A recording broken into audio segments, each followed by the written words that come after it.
Oh, it was terrible. It was terrible. You were there? Yeah, of course. You knew Jesus? Yes, I did.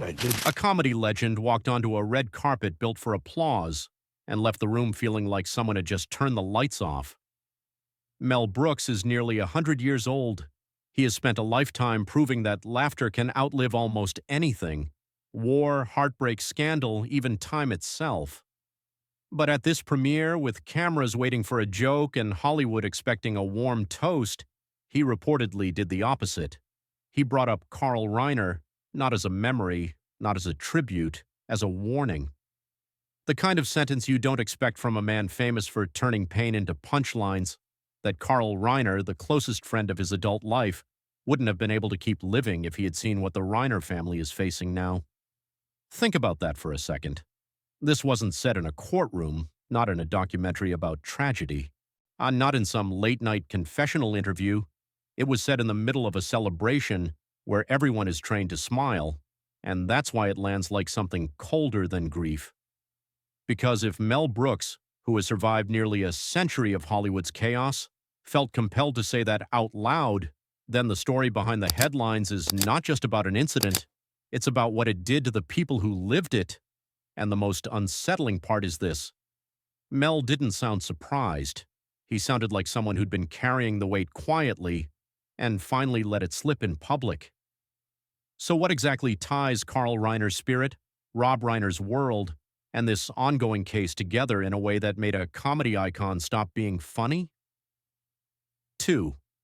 To understand why that sentence hit like a funeral bell, you have to picture the night the way it actually felt. And this wasn't a random microphone moment on a talk show. It was a premiere, an event designed to control emotion.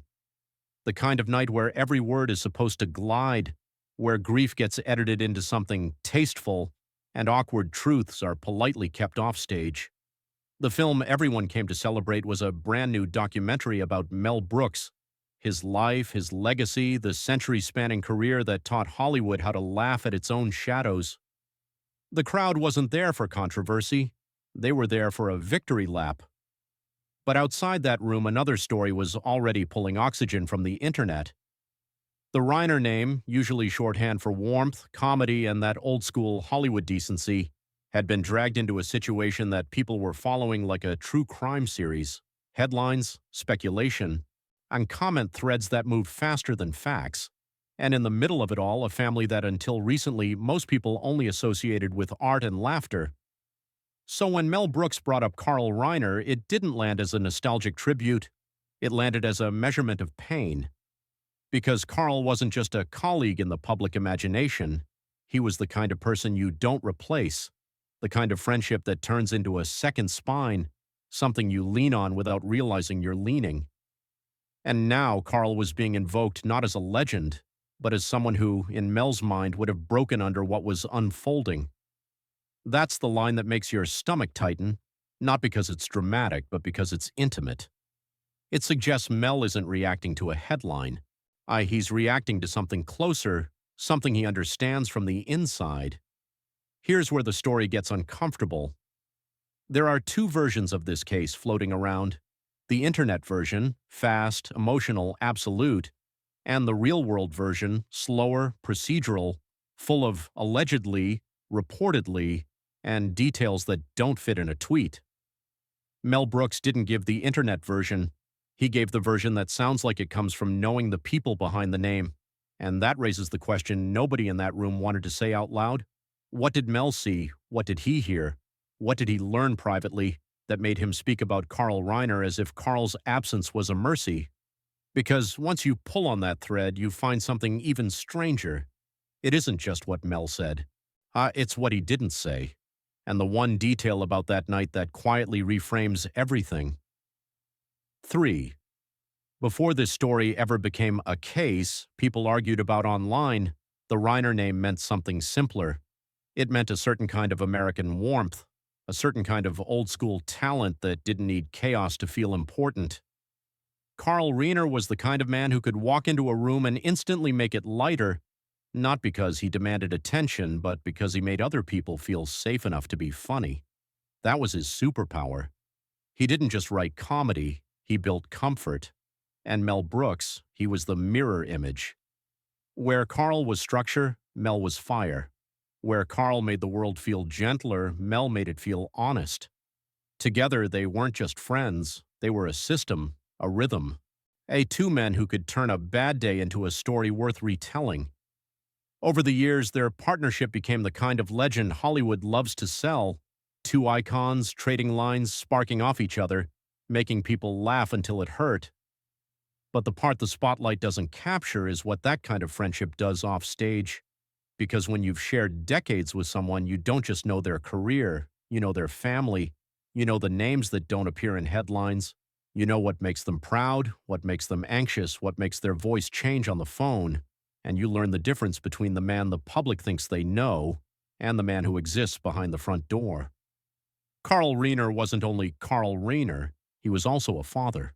The kind of father whose shadow is impossible to escape, especially when your son grows up and becomes a famous storyteller too.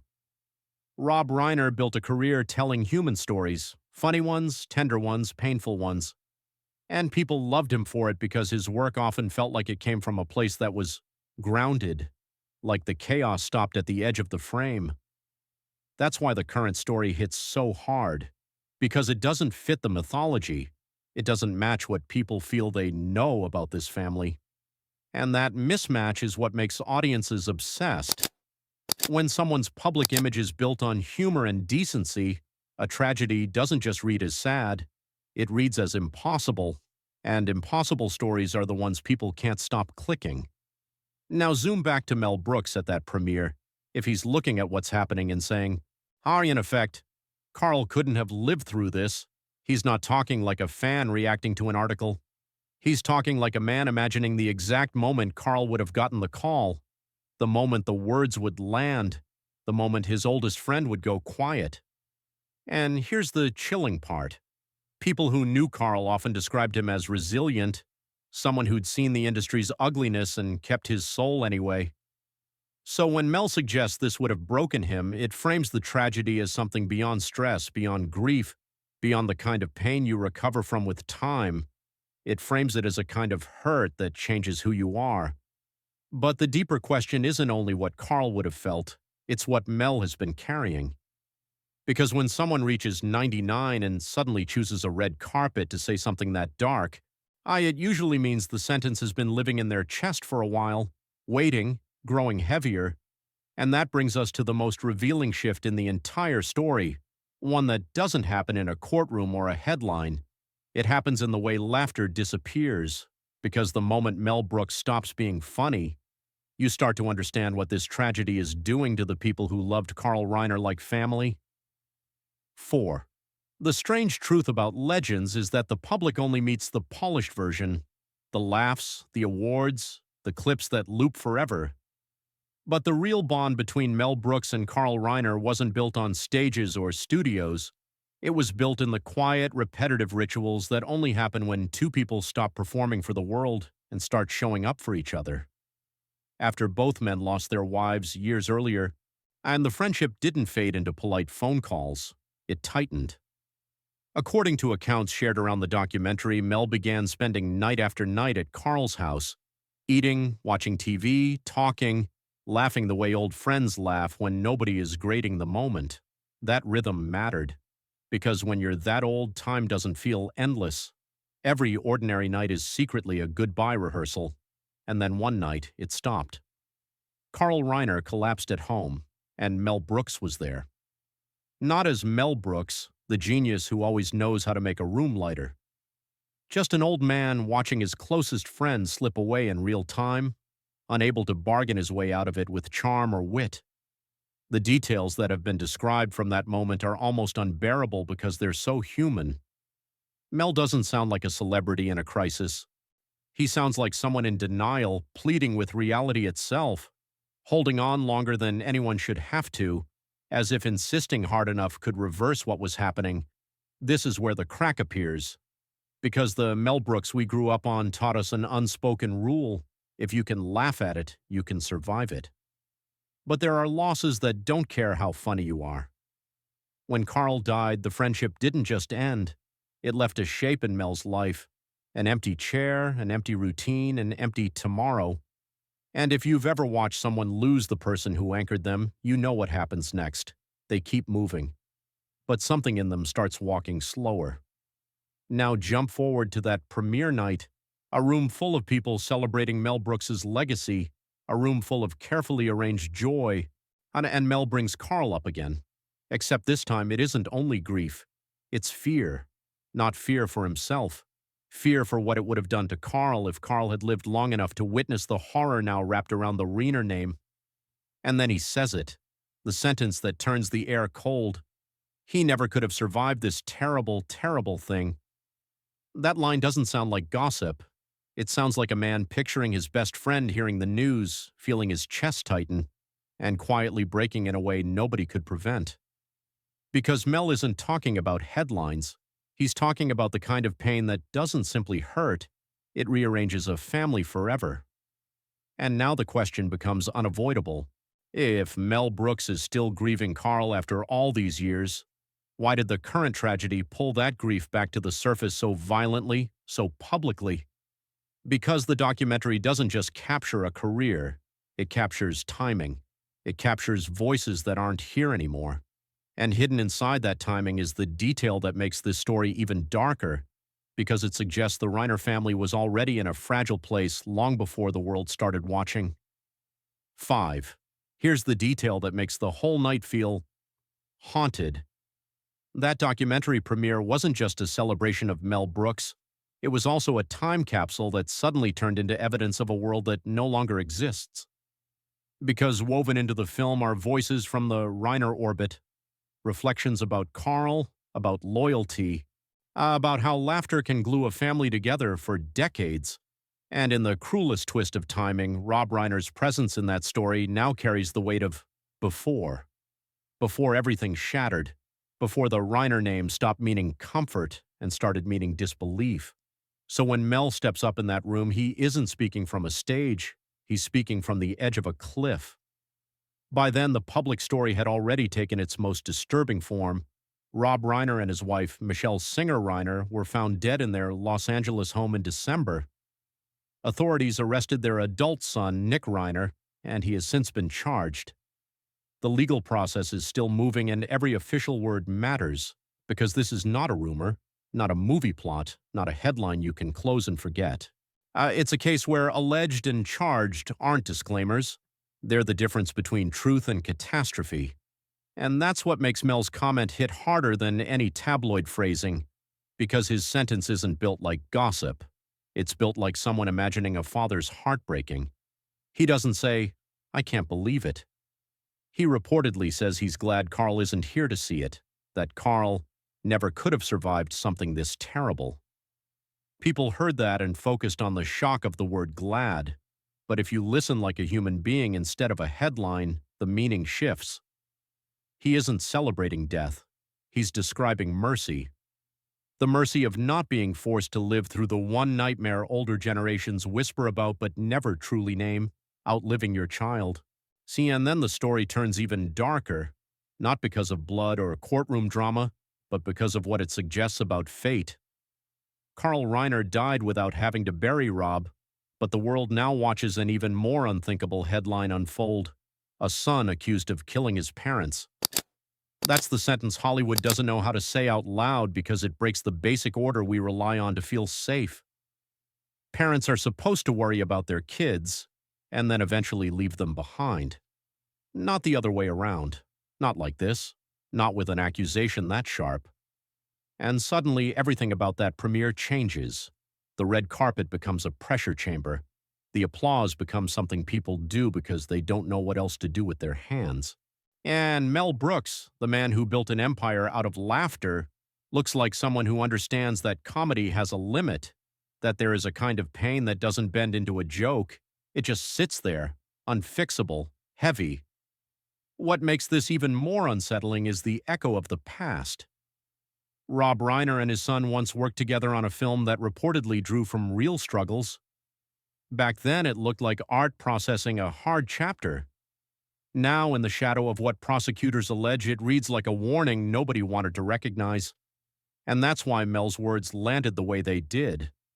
because in his mind this wasn't only about a crime, it was about the Reiner family being ripped out of the story they were supposed to have. A family built on humor, dragged into a nightmare that comedy can't soften. And here's the part that people keep missing. Mel Brooks didn't just mourn Carl Reiner that night. He mourned the idea that the Reiners were protected by the very thing they gave the world: warmth, decency, laughter. As if saying it out loud, he couldn't have survived this, was his way of admitting something terrifying.